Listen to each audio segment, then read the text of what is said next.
알림 설정 좀 구독해주세요. 좋아요 좀 눌러주세요. 알림 설정 구독해주세요. 구독 좀 해주세요. 지금 내 기분을 말로 설명한다는 건 쉽지 않은 일이다. 현실에서 일어날 거라고 믿기 어려운 일이고 거의 내가 미쳤다고 확신이 들었을 정도니까. 내 아내는 아이를 낳다가 그만 운명을 달리하고 말았다. 그녀는 아름답고 날 즐겁게 해주고 똑똑했고 고집이 센 여자였다. 웃음소리가 정말 크고 활기차서 식당에서 밥을 먹다가도 종종 눈치를 봐야 했다. 그런 그녀가 내 눈을 똑바로 바라볼 땐 항상 설레서 손이 떨릴 정도였다. 난 그런 그녀를 잃고 말았고 대신 내 딸을 얻었다. 샘. 난 물론 샘을 원망하고 미워할 수도 있었다. 아내가 딸아이를 낳다가 죽었으니까. 하지만 난 그러지 않았다. 내 아내가 절대 그걸 원하지 않았을 거란 걸 알고 있었기 때문이다. 그녀는 우리 딸이 미움을 받으며 자라는 걸 바라지 않았을 거다. 하지만 이 이야기는 슬픔에 관련된 것이 아니다. 내가 사랑했던 사람을 잃는 데에 대한 복수의 이야기도 아니다. 이건 그것보다 더 끔찍한 이야기다. 딸아이는 활기차다. 항상 뛰어다니거나 기분 좋은 소리를 내면서 달렸고 책장과 식탁, 온갖 가구들에 기어 올라가는 것을 좋아해서 항상 나를 방심할 수 없게 했다. 샘이 6번째 생일을 맞이하던 날, 난 친구 집에서 만화를 보고 하룻밤 자고 오고 싶다는 샘의 소원을 들어주려고 했다. 친구 집으로 가는 샘의 발걸음은 내가 따라잡기 어려울 정도로 빨랐다. 그렇게 샘은 한참 저만치 앞에서 멈춰서 날 부르곤 했는데 그 모습은 정말 사랑스러웠다. 난 샘을 따라잡으려 했다. 하지만 샘은 들뜬 마음을 주체하지 못했고 도로로 뛰어들었다. 그리고 버스는 차마 멈추질 못했다. 평생 잊을 수 없는 뼈가 부러지는 소리들과 함께 내 세상은 음소거가 되었다. 내 팔을 적신 딸아이의 따끈한 피, 차마 울 수도 없었던 그때의 감정. 그 자리에 얼어붙어서 고통으로 움직일 수 없었던 시간들이 기억난다. 내 옷은 모두 피로 젖어가고 있었고 난 어이없게도 그 순간 청바지에 피가 묻으면 어떻게 빨아야 하는지 생각했던 것 같다. 날 냉정한 사람으로 볼 수도 있겠지만 그런 사건은 순간적으로 내게 남아있던 모든 인간적인 감정을 빼앗아간다. 슬픔도, 놀람도, 현실에 대한 자각도, 아무 느낌도 들지 않았다. 그 다음 한 일주일 정도는 거의 기억이 나지 않는다. 친구들과 친척들이 내게 위로를 전했던 것 같고 내가 샘의 이름을 여러 번 울부짖었던 것 같다. 며칠 동안은 외부의 어떤 자극에도 주저앉으며 통곡하는 날들이 계속됐다. 문이 닫히는 소리, 냉장고가 웅웅거리는 소리, 라디오에서 나오는 사람들의 웃음소리 같은 것에. 그리고 샘의 장례식이 열렸던 게 생각난다. 난 검은 옷을 입고 있었다. 옷뿐만 아니라 내 안의 모든 것들이 검어진 느낌이었다. 아무 감정도 느끼지 못했고 아무것도 생각하지 못했다. 그냥 기계처럼 걷고 사람들을 쳐다보고 고개를 끄덕였던 것 같다. 모두가 나를 만나면 샘에 대해서 이야기하고 싶어 했고 샘이 얼마나 착하고 천사 같은 아이였는지 이야기했다. 마치 내가 몰랐던 걸 이야기해주는 것처럼 샘이 내 삶에 얼마나 소중한 보물이었는지 알지 못하는 것처럼. 그리고 그 장례식에서 한 남자가 가죽 표지로 된 앨범을 건네줬던 게 기억난다. 샘의 친구들 중 한 명의 아빠가 아이들이 같이 찍었던 사진을 내게 전해준 것이라고 생각했다. 그 당시엔 아무것도 이상하다고 생각하지 않았다. 그 남자의 이상하게 차가웠던 손과 샘의 이야기를 한마디도 꺼내지 않고 앨범만 손에 들려주고 가버린 행동 같은 것을. 나는 거의 한 달 동안 완전히 폐인처럼 지낼 수밖에 없었다. 이젠 혼자 남은 집안에서 매일 술로 하루를 보냈고 주인 없이 남겨진 딸아이의 물건들을 하나씩 만져봤다. 그때쯤엔 울만한 기력도 감정도 남아있지 않았다. 보다 못한 누나가 나를 찾아와 이제는 집 밖으로 좀 나오라고 말했다. 누난 내가 뱉어내는 말도 안 되는 이야기, 감정, 욕설, 죽고 싶다는 말들을 모두 받아주었다. 그래, 완벽하게 들어준 건 아니었지만 내가 다시 살 수 있도록 해주기엔 충분했던 것 같다. 그리고 그 가죽 앨범을 열어봤던 건 집 정리를 시작할 만한 기운을 차렸을 때였다. 난 샘이 남기고 간 모습을 모두 추억하고 싶었고 마침내 샘의 사진을 볼 용기를 냈다. 앨범의 첫 페이지를 펼치자 나이가 더 어렸을 때의 샘의 모습이 보였다. 조금 멀리서 찍은 듯한 초점이 잘 맞지 않은 사진들이었다.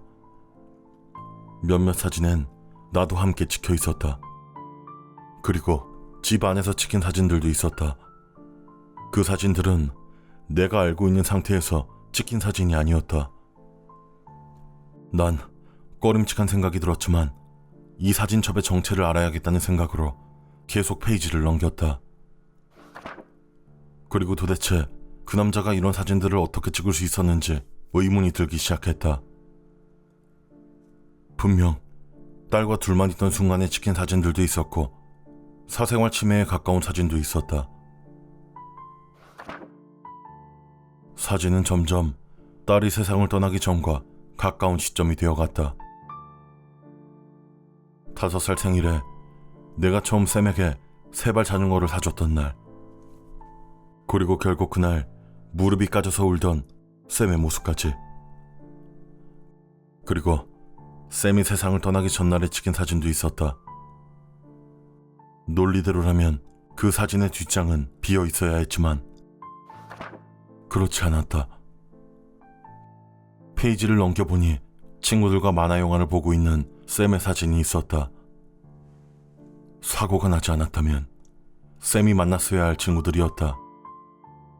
그리고 그날 사고를 당할 때 입고 있었던 핑크색 후드를 걸치고 있었다.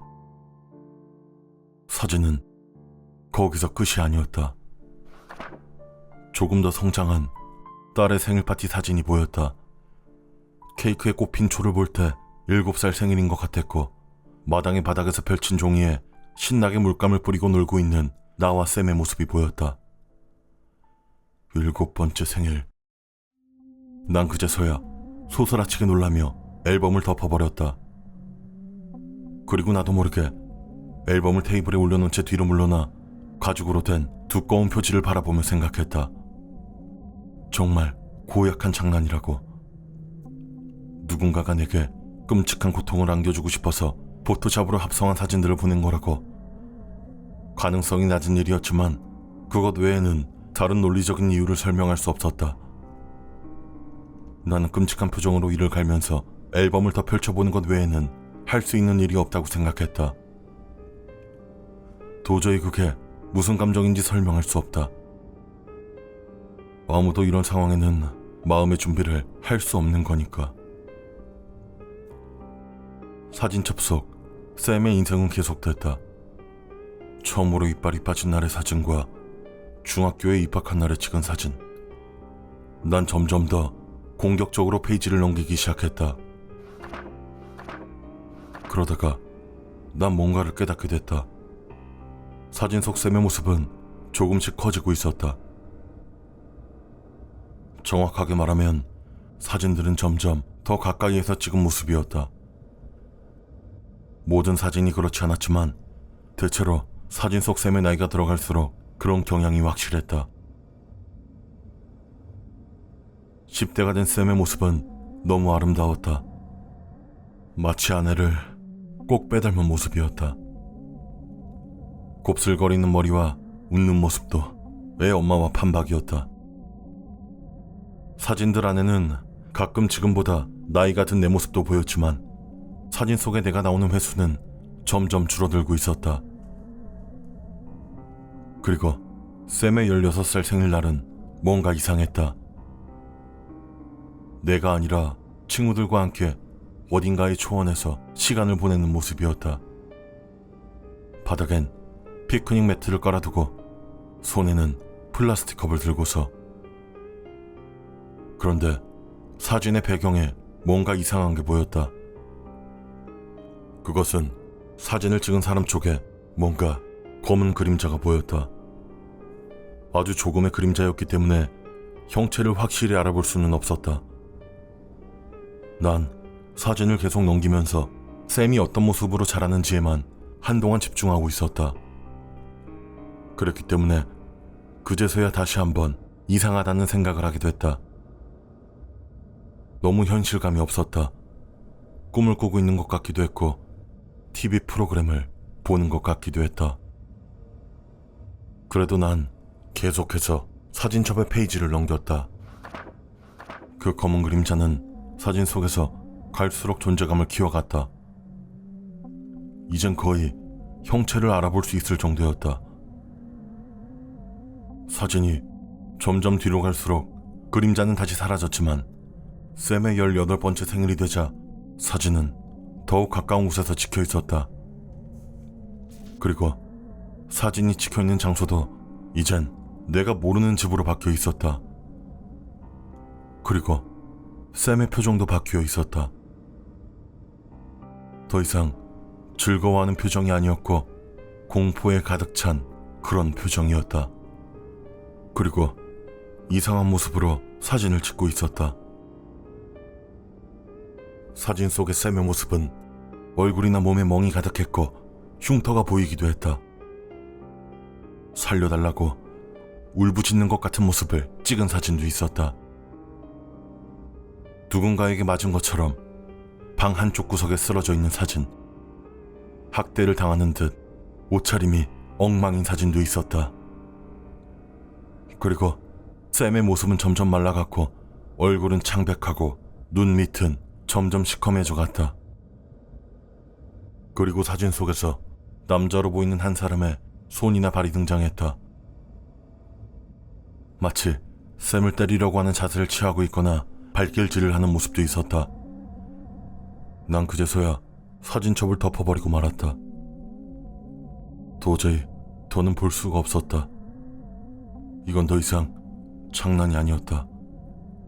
이건 장난의 영역을 넘어섰다. 그리고 직감적으로 알 수 있었다. 이건 누군가 포토샵으로 만들어낸 사진이 아니라는 것을.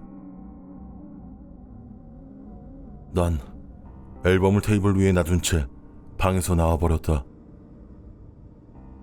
울고 싶은 기분인지 화를 내고 싶은 기분인지 알 수가 없었다. 내가 어떻게 해야 할지도 전혀 모르겠다. 경찰을 부를 수는 없다. 내 딸은 이미 세상을 떠났다. 그 남자는 누구일까? 왜 내게 이 앨범을 준 걸까? 혹시 날 위로해 주려고? 딸아이가 오래 살았다면 이런 일들을 겪었을 테니까 차라리 일찍 세상을 떠난 데 위안을 삼으라고? 그 앨범을 다시 펼쳐볼 수는 없다. 그럴 용기가 도저히 나지 않는다. 그리고 밤에는 잠에 들 수도 없다. 그 앨범에 담겨있는 샘의 모습 때문이 아니었다. 아직 그 앨범에 너무 많은 페이지가 남아있다는 게 끔찍한 사실이기 때문이다.